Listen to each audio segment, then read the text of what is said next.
예, 하나님의 말씀 창세기 21장 8절 말씀부터 13절 말씀까지 제가 봉독을 해드리겠습니다. 하나님의 말씀 창세기 21장 8절부터입니다. 13절까지예요.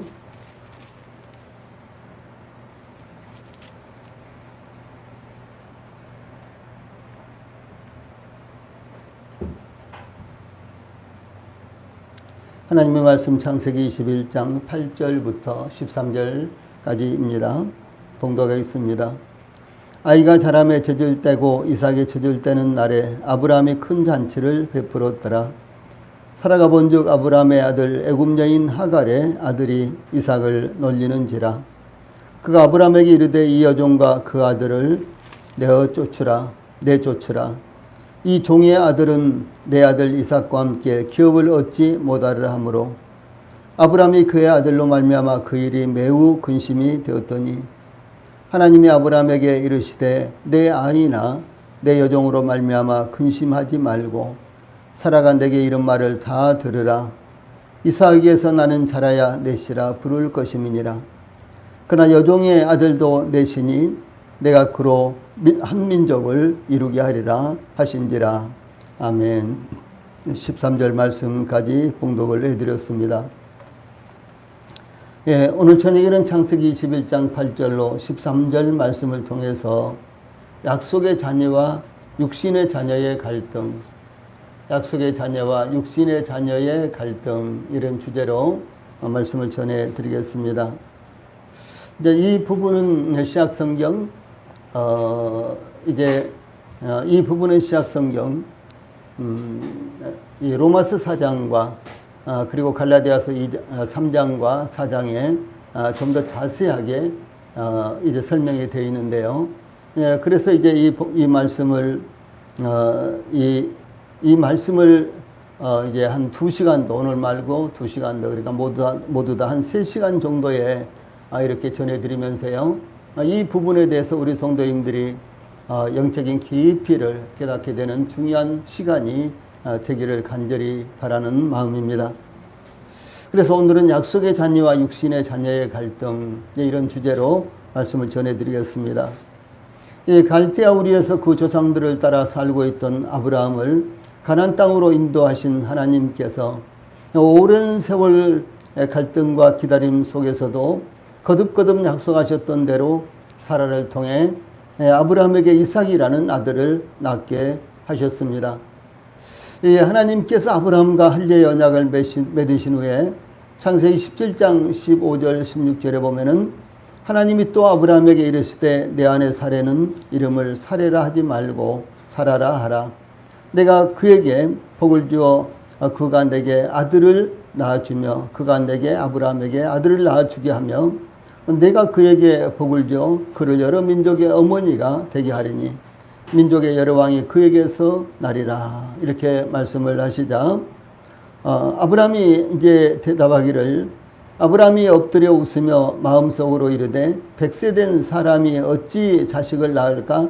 사라는 90세니 어찌 출산하리요? 라고 이렇게 대답을 했죠. 예, 그도 그럴 것이 아브라함은 이미 하갈을 통해서 이스마엘을 낳은 지 무려 13년이라는 세월이 흘러갔으며 그의 나이 지금 99세였고 그의 아내 사라는 10살 아래였기 때문에 89세였습니다. 예, 그러므로 아브라함이 하나님께 아뢰기를 이스마엘이나 하나님 앞에 살기를 원하나이다. 이렇게 대답을 했죠. 그러나 하나님께서는 아니라 내 아내 사라가 정령되게 아들을 낳으리니 너는 그 이름을 이삭이라 하라. 내가 그와 내 언약을 세우리니 그의 후손에게 영원한 언약이 되리라. 이렇게 이 사라를 통해서 낳게 될 아들의 이름을 이삭이라 부르라고까지도 하나님께서 미리 말씀을 하셨습니다. 아브라함은 사라가 아들을 낳을 것이라는 하나님의 약속의 말씀을 바로 받아들이지는 못했지만 하나님께서는 그 말씀하신 대로 사라를 돌보시고 행하심으로 하나님께서 말씀하신 시기가 되어 사라가 아들을 낳아 하나님께서 말씀하신 대로 그 이름을 이삭이다. 이삭 이렇게 지어 불렀습니다. 이것이 창세기 21장 3절에 나타나는 말씀입니다. 이와 같은 하나님의 약속의 성취에 대해서 성경은 증거하기를 누가복음 1장 37절에 대저 하나님의 모든 말씀은 능치 못하심이 없느니라. 이렇게 기록되어 있으며, 또 고린도후서 1장 19절에서는 우리 곧 나와 실로아노와 디모데로 말미암아 너희 가운데 전파된 하나님의 아들 예수 그리스도는 예하고 아니라 함이 되지 아니하였으니 저에게는 예만 되느니라. 이렇게 증가하고 있습니다. 무슨 말씀인 거는 하나님의 말씀에는 아니라가 없다는 거죠. 우리는 때때로 아직은 그러나 이런 말들을 자주 사용하죠. 그러나 하나님의 말씀에 대해서는요, 아니라 그러나 이런 것이 없고 항상 예스만 있다라고 하는 사실입니다. 여러분 생각해 보세요. 아브라함이 99세였고 그의 아내 사라는 89세였어요. 사실 오늘날도 99세나 89세라 그러면 얼마나 나이가 많은 거예요. 그렇죠? 그런데 지금으로부터 이 아브라함은 약 4천년 전의 사람입니다. 지금으로부터요. 그런데 지금으로부터 4천년 전에 살았던 아브라함, 그 당시는 뭐 과학이라든가 먹고 사는 식물이라든가 아니면 자연 환경이라든가 의료라든가 이런 것들이 얼마나 열악해요. 그렇죠? 비교가 안 되는, 지금과 비교하면요, 비교가 안 되는 이런 수준이에요. 사실은 저희들이 어렸을 때 먹는 것과요, 생활하는 것, 뭐 자연 환경들 이런 것들을 생각해 보면요, 지금과는 너무너무 차이가 있는 것이죠. 예. 저 북한 사람들, 탈북자들이 한 3만 명 이렇게 우리 지금 한국에 와 있잖아요. 그 사람들이 이제 우리 한국에 와가지고 거의 대체적으로 가장 놀라는 것이 무엇인 거는 화장실 문화랍니다. 화장실 문화. 시골을 가든지 도시를 가든지 화장실이 전부 다 수세식이죠. 고속버스를 타고 간다거나 뭐 서울역이라든가 전철역이라든가 이런 데 가도 당연히 수세식일 뿐만 아니라 우리는 뭐 수세식 무슨 식 이런 것이 구분이 지금 안 된 거죠. 그렇죠? 하도 이제 뭐 통일이 되어 있기 때문에 거기 화장실에 가면은 뭐 휴지로부터 시작해서 각가지 이런 필요한 것들이 준비가 되어 있잖아요. 예. 그런데 저희들이 어렸을 때는 무엇이었어요? 예, 참 비교가 안 되는 것이죠. 그런데 지금으로부터 4천년 전이었으니까 아브라함 당시에요. 아브라함의 나이가 99세였고 그의 아내 사라가 89세였는데 하나님께서 나타나셔서 내 아내 사라가 아들을 낳을 텐데 이름을 이삭이라고 하라. 이렇게 말씀을 하셨다는 거죠. 그러니 이제 아브라함이 이것을 어떻게 받아들이겠느냐. 그래서 처음에는 아브라함도요, 실소를 했어요. 아이고, 하나님, 그냥 여기 이스마엘이나 잘 되게 해주세요. 뭐 이런 마음을 갖고 있었다는 거죠. 그런데 하나님 말씀은요, 예스만 되지 노가 절대로 없다라고 이렇게 성경은 증가하고 있는 것입니다. 이제 본문에는 기쁨과 소망으로 충만했던 아브라함의 가정에 전혀 예기치 못했던, 전혀 생각지 못했던 사건이 발생하였는데 사라의 아들 이삭과 하갈의 아들 이스마엘의 갈등이 나타났다는 것이죠. 우리는 이제 이 사건이 어떻게 전개되고 해결되는지 상고함으로 영적 교훈이 무엇인지 찾아보기를 원합니다. 사실은 이제 창세기 16장에서요, 이 하갈이 잉태한 거 임신하자 그의 여주인 사례를 무시하게 됐죠. 예, 그러므로 말미암아 거기서 이 아브라함의 가정의 두 여인의 문제가 대두가 됩니다. 그런데 이제 거기서 좀 더 발전해서 이제 이 하갈이 낳은 이스마엘이 이제 벌써 17, 18세 정도 됐고, 그리고 이제 이삭은 이제 태어난 후에 처질되는 시기였으니까 최소한도 한 3살에서 5살 정도 이렇게 됐을 것으로 예상을 하는데 이 두 아이들 사이에 갈등이 시작이 됐다라고 하는 사실이죠. 이것은 이제 어떤 측면에서 우리 성도들이 이 말씀을 드려야 되는 거는 믿지 않는 사람과 믿는 사람, 그러니까 믿는 사람과 믿지 않는 사람은 필연적으로 하나가 될 수 없다는 사실, 필연적으로 갈등이 시작될 수밖에 없다는 사실. 그래서 이제 고린도후서 6장에서 보면요, 너희는 믿지 않은 자와 멍에를 같이 하지 말라 그랬죠. 이것을 이제 첫 번째로 대입을 적용시키는 것이 결혼 문제죠. 이 결혼할 때는 반드시 믿는 사람들끼리 결혼이 이루어져야 된다. 이제 이렇게 이제 대입을 하는데 참 바른 분별이고 옳은 말씀입니다. 이제 그 다음에 이제 뭐 동업을 한다든가 한 가정에서도 이제 일부는 구원받고 일부는 구원받지 못하고 그러면 필연적으로 여기에 갈등이 있다는 것이죠. 그런데 갈등이 전혀 없이 그저 구원받기 전이나 구원받은 후나 이제 그 집안에 구원받은 사람이 생겼거나 생기지 않았거나 똑같이 이렇게 삶이 유지된다면요. 그것은 오히려 큰 문제가 된다는 것이죠. 이런 부분에 있어서 이 본문 말씀을 우리 성도들이 대입을 해야 되는 것입니다. 적용을 해야 된다는 것이죠. 그래서 우리 성도들의 가정에 혹은 부모와 자식 간에 또 자식과 부모 간에 믿음의 문제로 말미암아 영적인 문제로 말미암아 혹시 갈등이 있습니까? 혹은 우리 성도들의 직장에 이제 믿음의 문제로 말미암아 이 영적인 문제로 말미암아 혹은 갈등이 있습니까?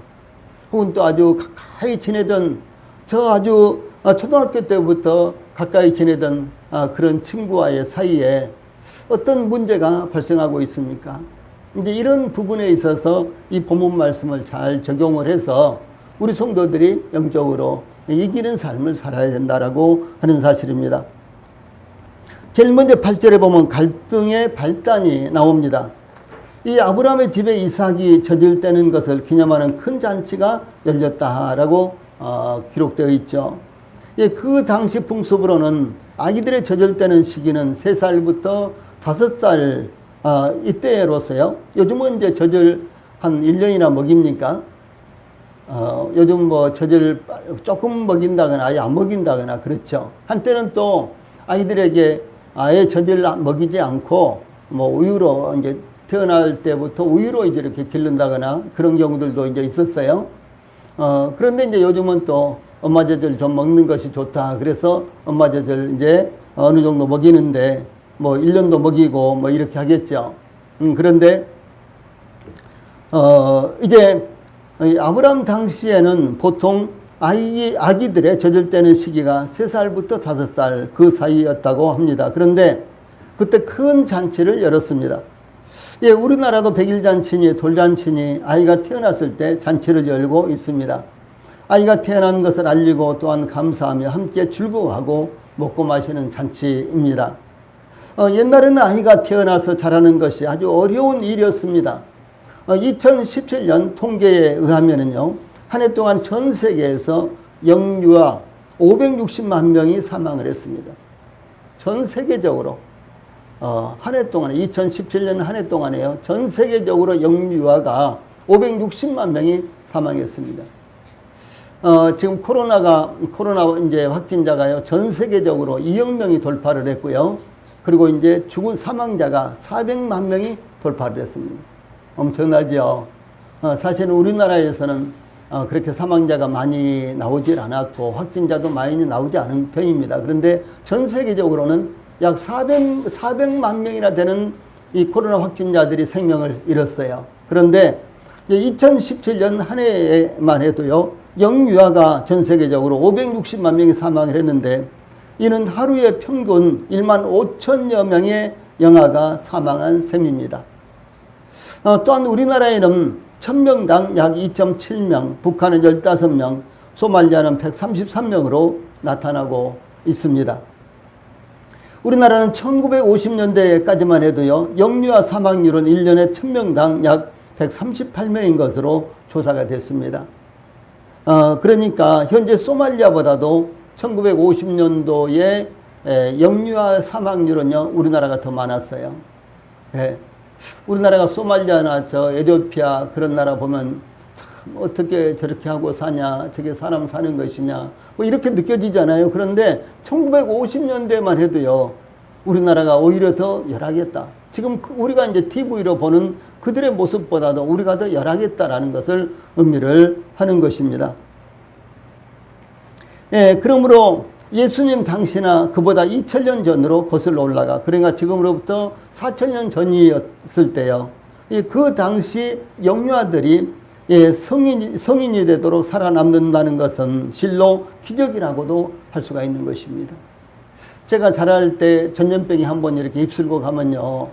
이제 저희 뒷집에도 아이들이 죽어서 이제 장례를 치르고, 저희 앞집에도 아이들이 죽어서 장례를 치르고, 또 아이들이요 밖에서 놀다가 사고를 당해서 이제 또 죽기도 하고, 그 당시도 내염이 있었어요. 그래서 내염이 한번 휩쓸고 가면 어른들은 이제 죽고 그런 일이 없는데 아이들이 한 동네에서 몇 명씩 이렇게 죽어나가기도 하고, 그런 모습이 지금도 아주 기억에 많이 남아 있습니다.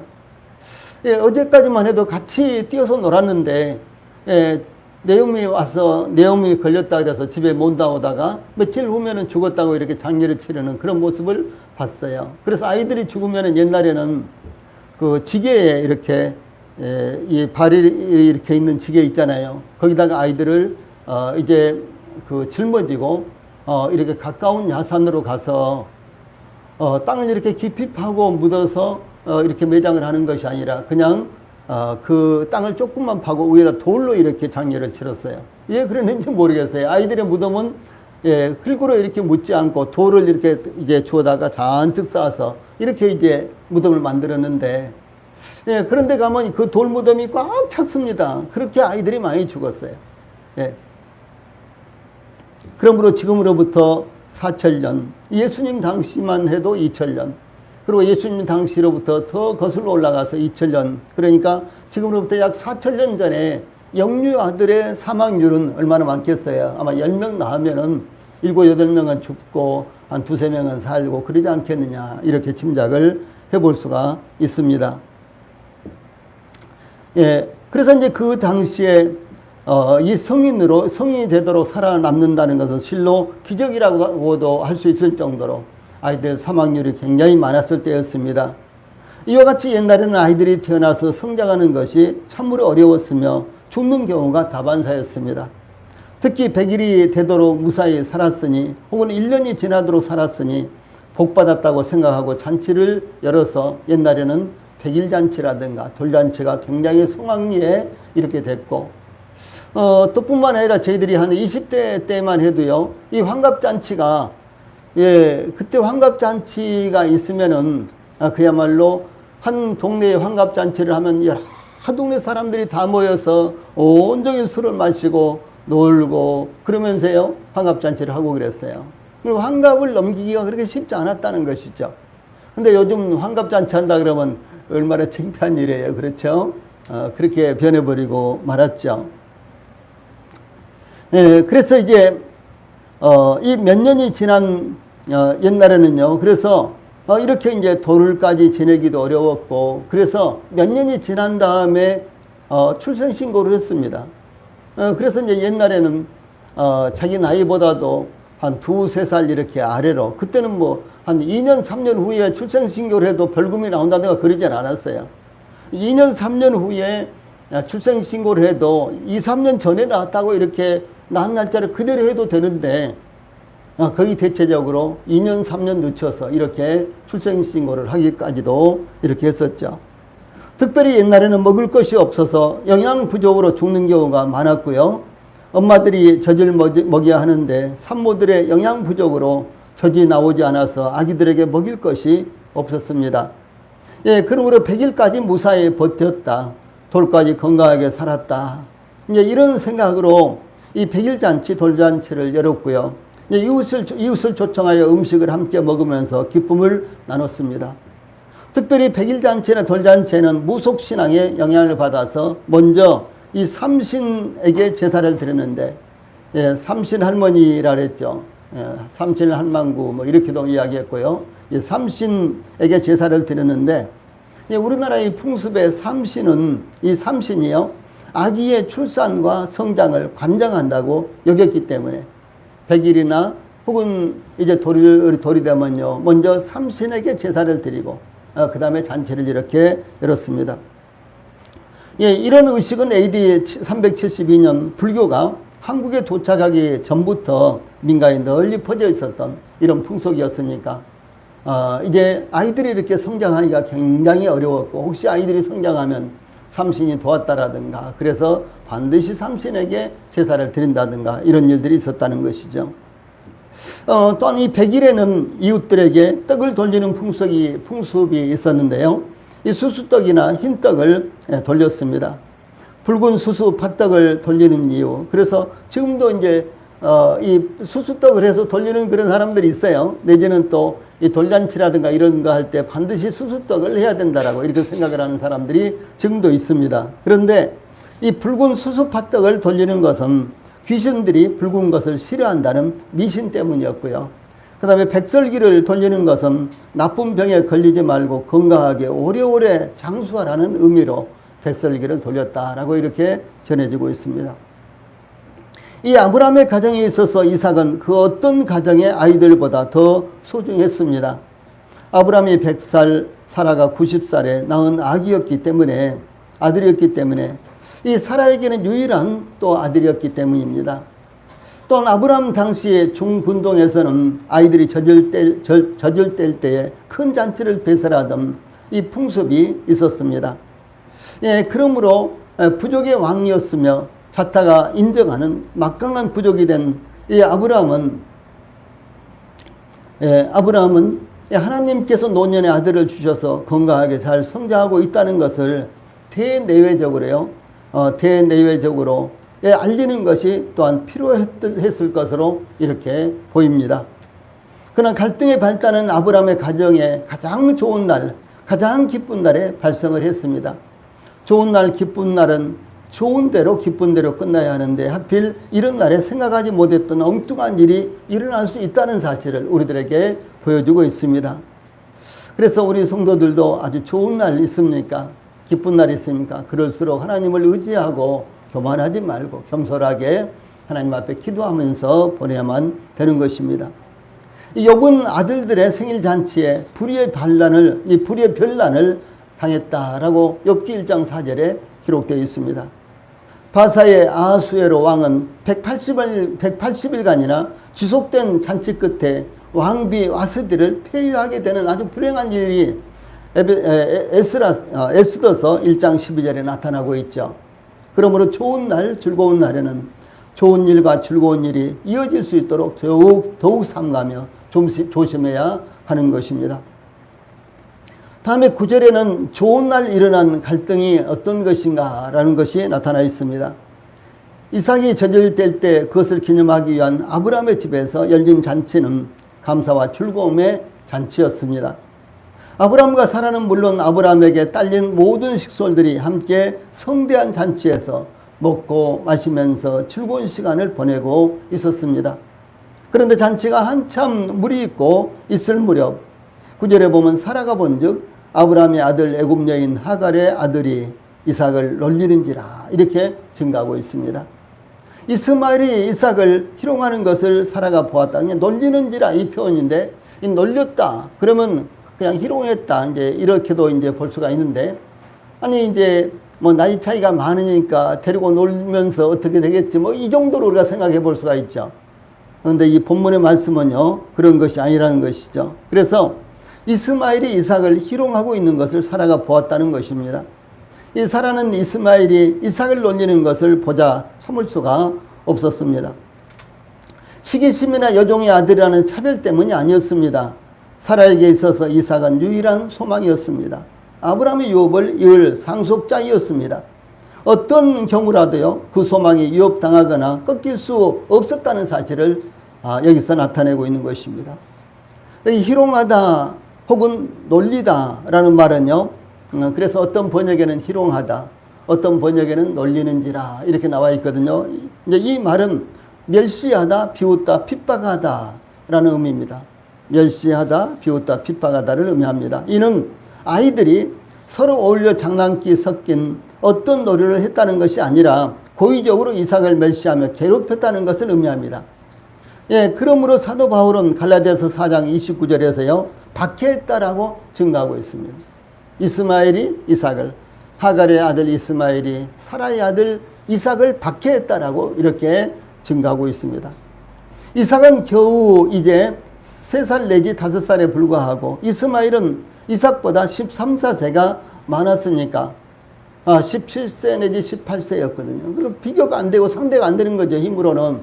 예, 그런데 어렸을 때 이런 차이가 나는 것은 아예 싸움 상대가 안 되는 거 아닙니까? 그렇죠? 그러면 왜 이런 좋은 날에 좋지 않은 일이 일어났을까요? 첫째, 사랑과 기대의 초점이 옮겨졌기 때문입니다. 그래서 이 하갈의 아들 이스마엘에게 부어졌던 사랑과 관심이 이삭에게로 이렇게 넘어갔다는 사실이죠. 이것을 이제 이스마엘은 더 이상 견디지를 못했다라고 하는 것입니다. 이스마엘은 13, 14년 동안 아브라함과 그의 가정에서 사랑을 독차지하다가 이삭의 출생으로 인해서 뒷전으로 물러난 상황이 되었을 것입니다. 그 직전까지만 해도 아브라함도 사라도 이스마엘에게 기대를 걸고 있었습니다. 하갈뿐만 아니라 사갈뿐만 아니라 아브라함도 사라까지도 이스마엘에게 기대를 걸고 관심을 갖고 있었다는 것이죠. 그러나 이제 가정의 모든 일들이 이삭에게만 집중되었을 것입니다. 갑작스럽게 찬밥 신세가 된 것입니다. 이스마엘에게 일어난 일에 대해서는 거들떠보지도 않게 되었을 것이며 관심도 점점 사라져 갔을 것입니다. 예, 이스마엘은 이와 같은 불행의 원인이 이삭이라고 생각했을 것입니다. 그러므로 이삭에 대한 원망과 시기심에 사로잡혔을 것입니다. 이런 경우 같은 배에서 태어난 자녀들도 동생을 시샘하고 괴롭히는 경우가 많잖아요. 그러므로 이스마엘은 이삭에게 빼앗긴 이 사랑으로 인해서 이삭을 핍박했다라고 하는 사실입니다. 예, 두 번째로는 상속권의 상실 때문이었습니다. 아브라함은 이스마엘이 태어나기 전에는 다메섹 사람 엘리에셀을 그의 상속자로 계획하고 있었죠. 그러나 이스마엘이 태어남으로 상속권은 이스마엘에게로 넘어갔습니다. 이스마엘은 아브라함이 비록 사라의 여종 하갈에게서 낳은 자식이었지만 자기 자식이었으니까 얼마나 애지중지하며 기대를 했겠습니까?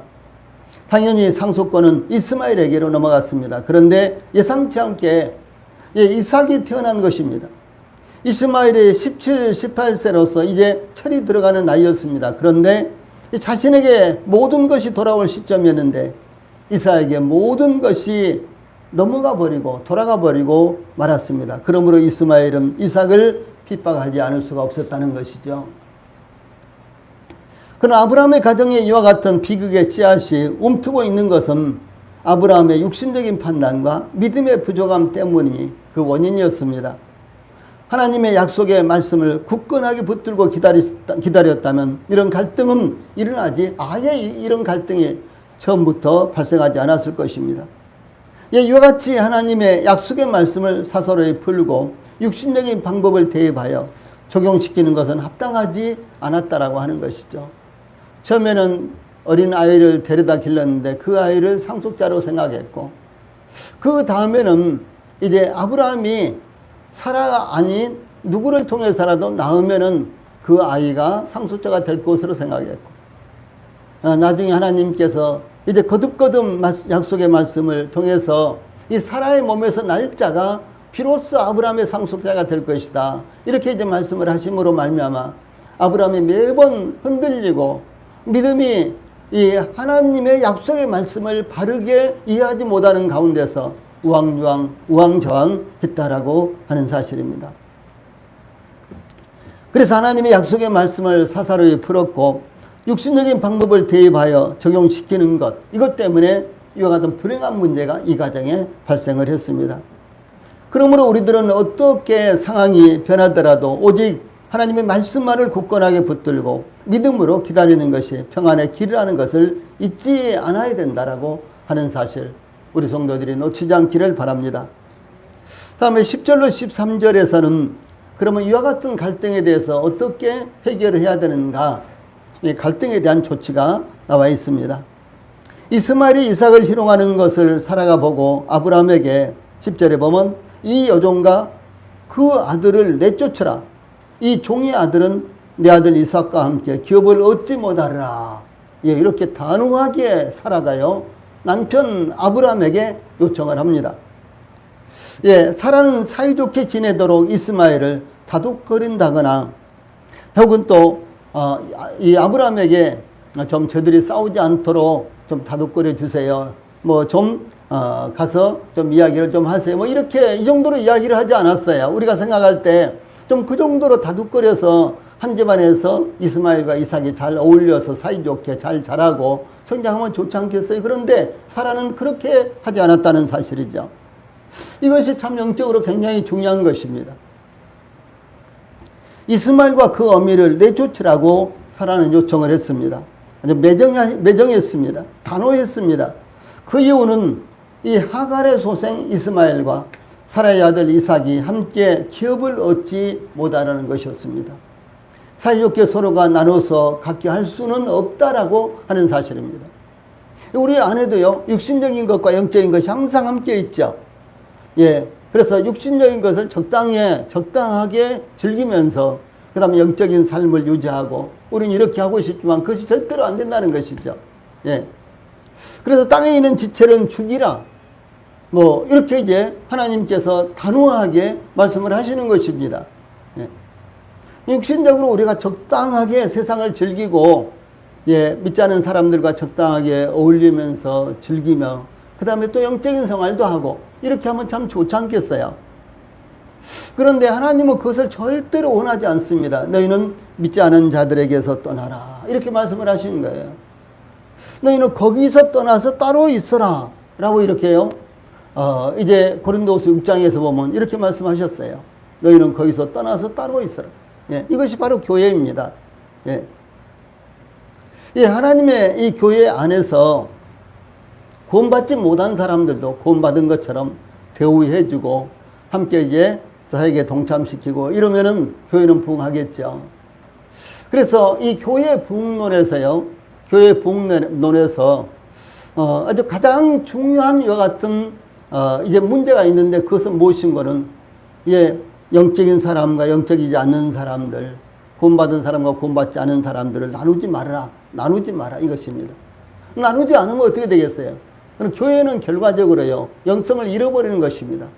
교회는 결과적으로 복음을 잃어버리는 거예요. 생명을 잃어버리는 것입니다. 예. 그래서 성경은 그렇게 말씀하지 않죠. 예. 너희는 거기서 나와서 따로 있고 부정한 것을 만지지 마라. 이렇게 하나님께서 단호하게 말씀을 하시는 것입니다. 예. 그래서 이제 우리 그 자신들의 이제 이 삶을 생각해 볼 때요, 육신적인 것도 적당하게 즐기면서 그리고 이 세상에서 이렇게 사는 것.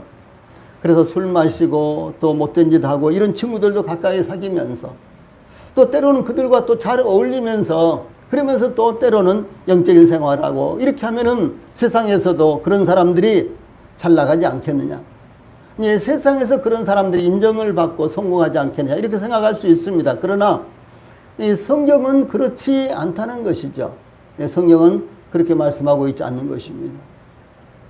하나님께서 예 아브라함을 저 갈대아 우리에서 가나안 땅까지 이렇게 이주를 시켰을까요? 예.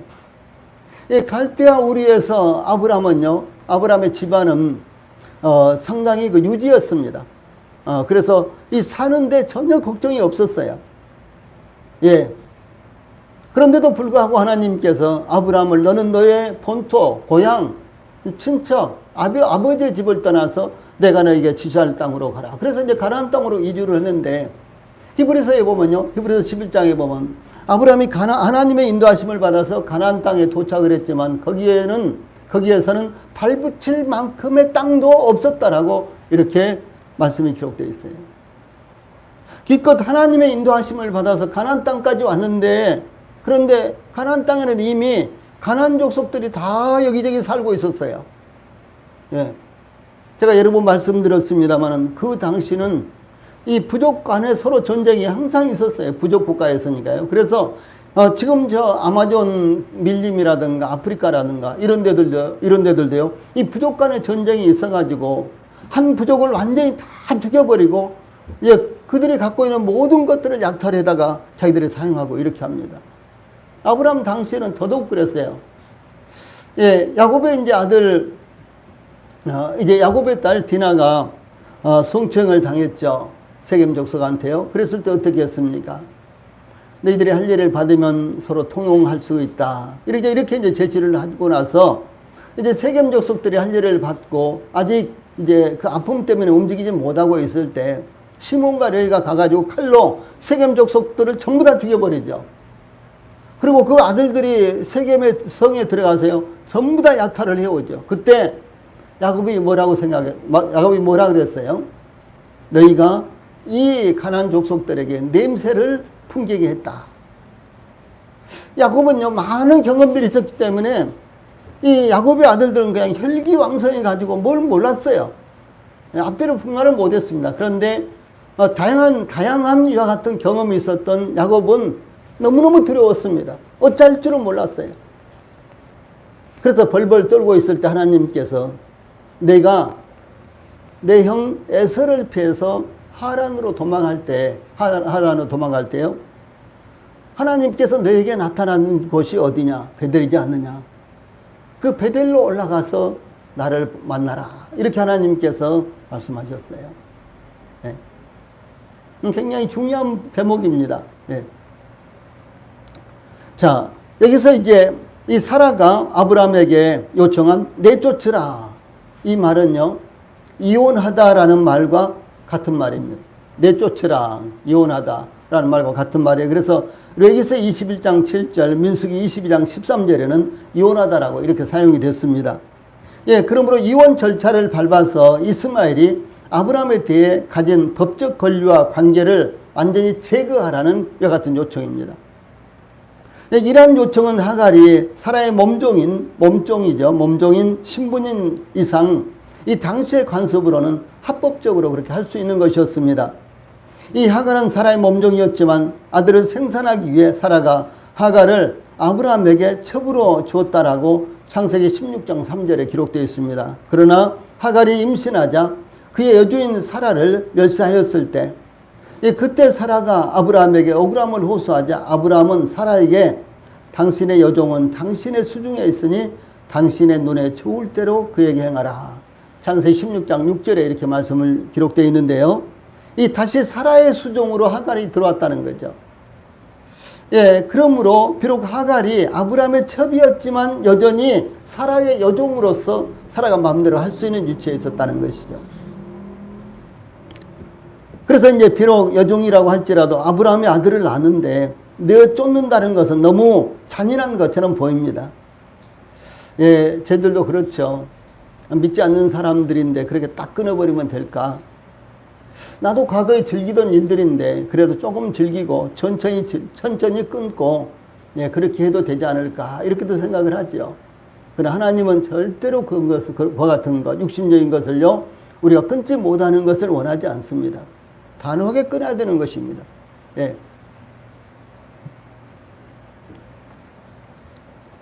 예, 그래서 이제, 다른 방법을 모색할 수 없을까 하는 생각이 들 수가 있습니다.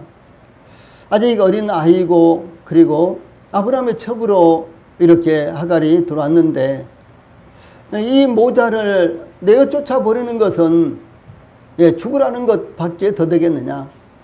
이건 너무하는 것이 아니냐? 이렇게도 생각해 볼 수가 있는 것입니다.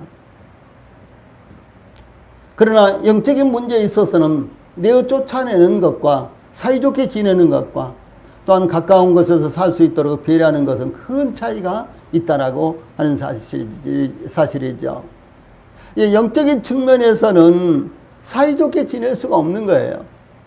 영적인 측면에서는 그냥 가까이서 한 집안에서 어떻게 쓰든지 서로 조심해 가면서 살 수가 없다는 사실이에요. 영적인 측면에서는요. 또한 사라가 아브라함에게 이 여종과 그 아들을 내쫓으라. 이 여종의 아들은 내 아들 이삭과 함께 기업을 얻지 못하리라. 10절에 이렇게 요청할 때 계속해서 여종이란 말을 2번이나 반복해서 사용하고 있습니다.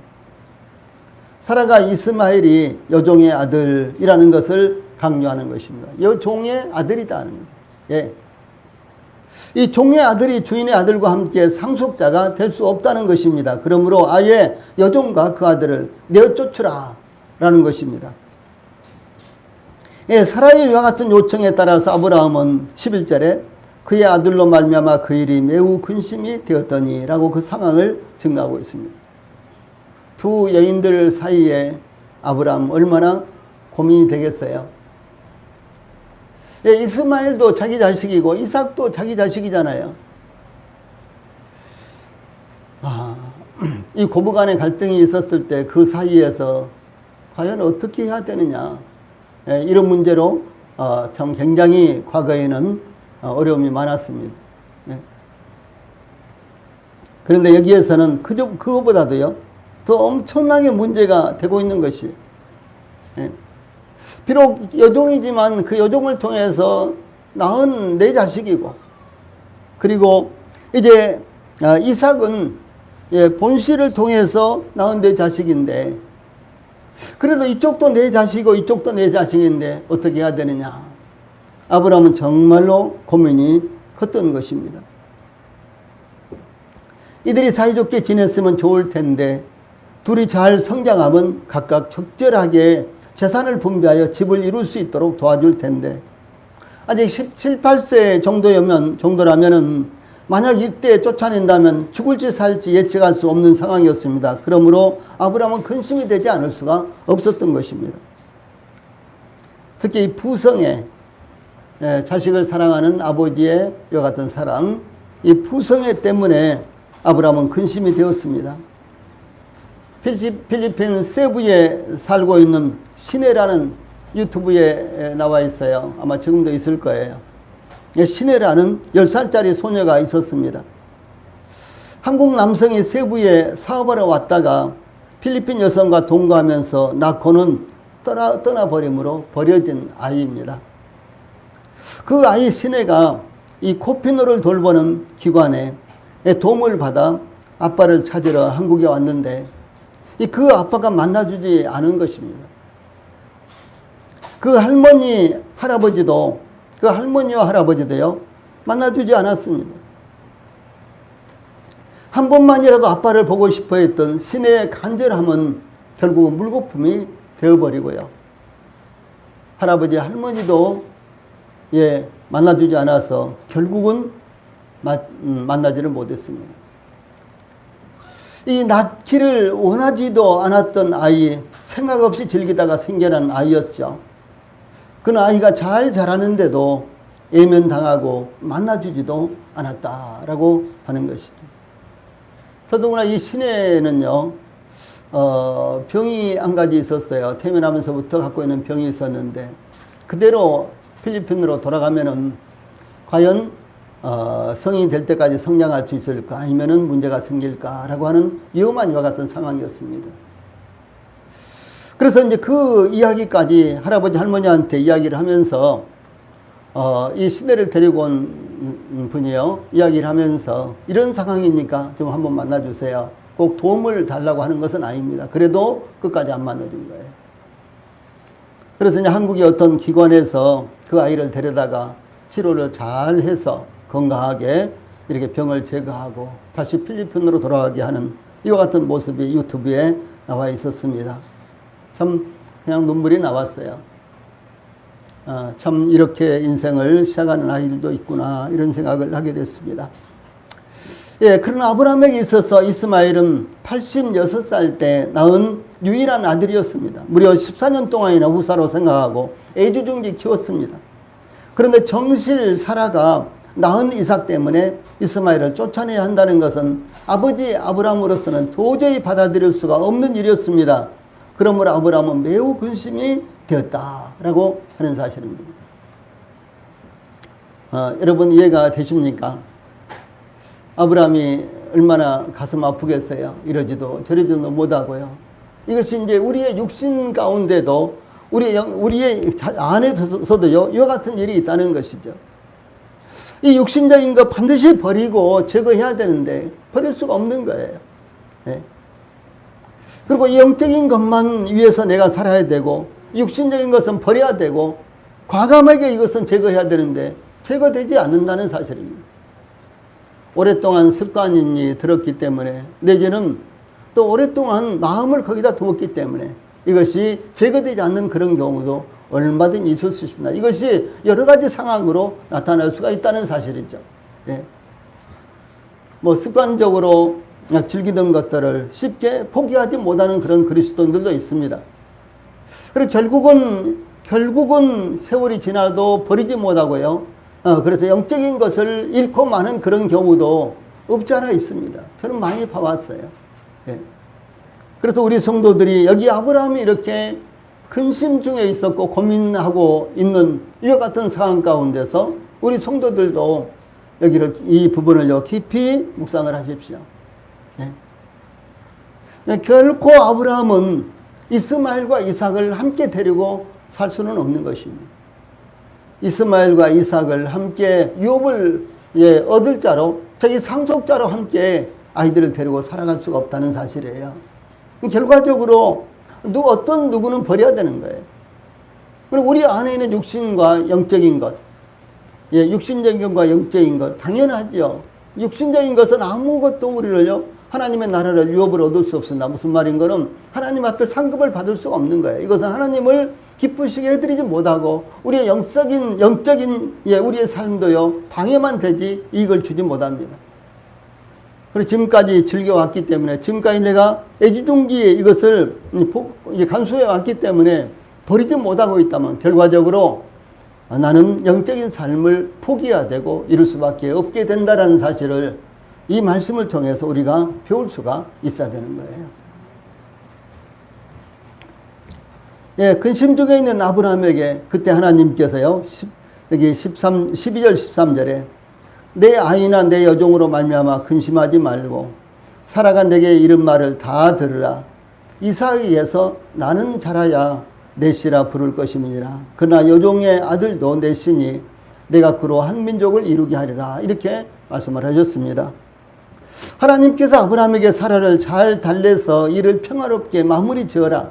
아이들이 자라면서 서로 싸우기도 하고 뺏기도 하고 빼앗기도 하면서 자라는 것이 아니겠느냐라고 말씀하시거나 또한 여자들이 둘인데 서로 사랑받기에 서로 자기 자식 생각 때문에 자연히 시샘하기도 하고 다투기도 하느니라. 하나님께서 이렇게 말씀하시지 않으셨다는 것이죠. 하나님께서 오히려 12절 전반부에 내 아이나 내 여종으로 말미암아 근심하지 말고 사라가 내게 이른 말을 다 들으라. 이렇게 하나님께서요 사라가 요청한 말을 전적으로 받아들여라 라고 사라 편을 들으셨다는 것이죠. 하나님께서 사라의 말을 다 들으라고 말씀하신 것에 대해서요 결정적으로 중요한 요점은 12절 후반부에 나옵니다. 이삭에게서 나는 자라야 내 씨라 부를 것임이니라. 이렇게 말씀을 하시죠. 예, 이스마엘이 아무리 잘 되고 이스마엘이 아브라함의 집에서 아주 사이좋게 이삭과 잘 자란다고 할지라도 결코 이스마엘은 상속자가 될 수 없다. 어차피 이스마엘은 내보내야 될 사람이다 라고 말씀을 하는 것입니다. 언약의 후손의 범주를 이삭으로 제한시키겠다라고 하는 말씀입니다. 예, 아브라함에게 있어서 이스마엘은 자연의 법칙을 따라 생산된 아들일 뿐, 이 하나님의 약속을 받아 태어난 아들이 아니었습니다. 그러나 이삭은 하나님의 약속에 따라 태어난 아들로서 하나님의 초자연적인 역사의 결과로 낳은 아들이었습니다. 하나님께서 아브라함에게 창세기 17장 15절 16절에 보면 내 안에 사레는 이름을 사레라 하지 말고 사라라 하라. 내가 그에게 복을 주어 그가 내게 아들을 낳아주게 하며 내가 그에게 복을 주어 그를 여러 민족의 어머니가 되게 하려니 민족의 여러 왕이 그에게서 나리라 라고 약속하신 대로 이루어진 결과가 이삭이었다는 사실이죠. 이삭과 같은 약속의 자녀만이 하나님의 유업을 얻을 수 있습니다. 즉 하나님으로부터 영생을 얻어 하나님의 나라에 들어갈 수 있는 것입니다. 그러므로 사도 바울은 로마서 9장 6절로 9절에서요. 그러나 하나님의 말씀이 폐하여진 것 같지 않도다. 이스라엘에게서 난 그들이 다 이스라엘이 아니요 또한 아브라함의 씨가 다 그의 자녀가 아니라 오직 하나님으로부터 난 자라야 내 씨라 불리리라 하셨으니 곧 육신의 자녀가 하나님의 자녀가 아니요 오직 약속의 자녀가 씨로 여기심을 받으리라. 약속의 말씀은 이것이니 명년 이때에 내가 이르리니 사라에게 아들이 있으리라 하심이라. 이렇게 증거했습니다. 예. 또 갈라디아서 4장 23절에서는 여종에게서는 육체를 따라 낳고 자유 있는 여자에게서는 약속으로 말미암았느니라 라고 증거했습니다. 약속의 자녀만이 하나님의 유업을 얻을 수 있다라고 하나님께서 천명하신 것입니다. 교회생활 평생 열심히 잘한다고 해서 구원받지 못한다는 사실 우리가 잘 알죠. 아무리 구원받은 사람처럼 가장 훌륭한 성도처럼 교회에서 활동한다고 해도 그것이 구원받은 증거는 아니라는 것 우리가 잘 알고 있죠. 마찬가지입니다. 심지어 이스마엘도 아브라함을 통해서 태어났지만은, 그리고 이삭도 아브라함을 통해서 태어났지만 이스마엘은 육신의 자녀요, 이삭은 약속의 자녀라는 사실이죠. 약속이 없으면 절대로 구원받지 못하는 것입니다. 혹시 요한복음 3장 16절이라든가 이와 같은 말씀을 붙들고 나는 이 약속을 받았다. 하나님이 약속으로 주시지 않았는데도 불구하고 내가 그 말씀을 붙들고 나는 이 말씀을 약속으로 붙들고 있다라고 한다고 해도요, 그래도 구원받지 못합니다. 중요한 것입니다. 어느 날 하나님께서 제 안에 오셔서 그 말씀을 깨닫게 하시고 이 말씀이 내 마음 가운데서 믿어졌을 때, 약속으로 받아졌을 때 그것이 바로 약속의 말씀으로 내가 태어난 것을 말하는 것입니다. 너무너무 중요한 것입니다. 여러분, 제가 몇 번이나 말씀드립니다마는 우리가 구원받았다는 것이 얼마나 중요한지 표현할 수가 없습니다.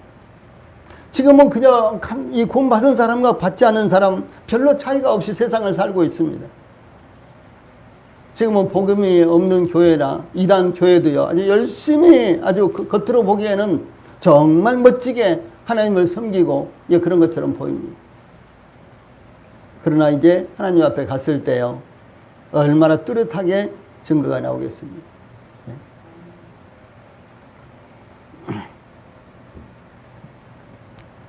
또한 여기 12절 전반부에서 하나님께서 내 아이나 내 여종으로 말미암아 근심하지 말고 이렇게 말씀하시죠.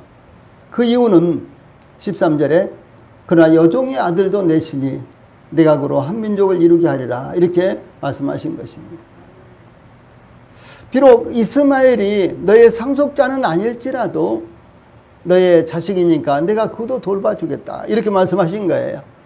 그래서 그 당시 문화가 집에서 나가면은 그냥 죽음을 당하기가 십상이에요. 먹을 것이 없어서 죽을 수도 있고, 그 다음에 여러 부족들에게 죽음을 당할 수도 있고, 들짐승에게 죽음을 당할 수도 있고, 오히려 죽는 확률이 더 많습니다. 그래서 아브라함이 그 아이를 내쫓으면 이 아이가 필경은 죽을 텐데 어떻게 하냐. 이런 걱정 가운데 이제 빠져 있었을 때 하나님께서는 그 아이로 말미암아 걱정하지 마라. 내가 그 아이를 돕겠다. 하나님께서 이렇게 아브라함에게 말씀하시고 위로를 하시는 것입니다. 그래서 이삭으로만이 아브라함의 후사가 이어지겠지만 이스마엘도 큰 민족을 이루어 살아가도록 할 테니까 염려하지 말고 사라가 말한 대로 이스마엘을 내어보내라 라고 하는 것입니다. 하나님께서 이스마엘을 책임지시겠다는 것입니다. 그러므로 이스마엘 때문에 걱정하지 말라라고 말씀하십니다. 이와 같이 아브라함이 하갈과 이스마엘을 내쫓는 데 대해서 하나님께서 이미 창세기 17장 20절에서 이스마엘에 대하여는 내가 내 말을 들었나니 내가 그에게 복을 주어 그를 매우 크게 생육하고 번성하게 할지라. 그가 12두령을 낳으리니 내가 그를 큰 나라가 되게 하려니와 라고 약속하신 대로 이루실 것이므로 하나님께서 염려할 것이 없다고 이렇게 말씀하신 것입니다. 우리는 이제 본 단락에 나타난 하나님의 유업에 대한 말씀을요, 다음 시간 그리고 그 다음 시간에 또 더 자세하게 살펴보게 될 것입니다. 이 단지 오늘은 이왕 문제가 발생했을 때 어떻게 해결할 것인가, 다시 말해서 육신적인 문제와 영적인 문제가 함께 대두됐을 때 우리가 무엇을 선택하고 어떻게 이 일을 처리해야 될 것인가, 이와 같은 교훈을 여기서 받는다는 것이죠. 과감하게 육신적인 것을 제거해야 되는 것입니다. 좀 사정을 봐준다거나 같이 좀 지내도 되지 않겠느냐. 세상도 그리고 육신적인 것도 좀 즐기고, 왜냐하면 그거 다 끊어버리면 세상 친구들 다 끊어져 버리니까, 그거 다 끊어버리면은 이 세상과 담쌓아야 되는데 영적인 삶만 살면은 무엇이 재미가 있겠냐 이렇게 생각할 수도 있을 것입니다. 그러나 그것이 아니라는 것이죠. 과감하게 끊어라. 그래서 이 여종과 그 아들을 이제 내쫓아라 이렇게 말씀하시는 것입니다. 우리 안에 육신적인 건요, 이건 절대로 더 이상 우리 안에서 존재하지 못하게 내쫓아 버려야 되는 것입니다. 아예 자라지 못하도록 싹을 싹둑 잘라버려야 되는 것입니다. 이렇게 지금 가르치고 있는 것입니다. 대단히 중요한 원리는 인간의 근심과 걱정과 수단과 방법으로 문제를 해결하려고 하지 말고 하나님의 약속의 말씀에 근거하여 해결해야 된다라고 하는 것입니다. 그때 하나님께서 모든 것을 책임져 주실 것이므로 과감하게 육신적인 것들을 제거하십시오. 내쫓으십시오. 그래서 영적인 것만 우리 성도들 안에서 자리 잡도록 이렇게 하셔야 되는 것입니다. 기도하시겠습니다.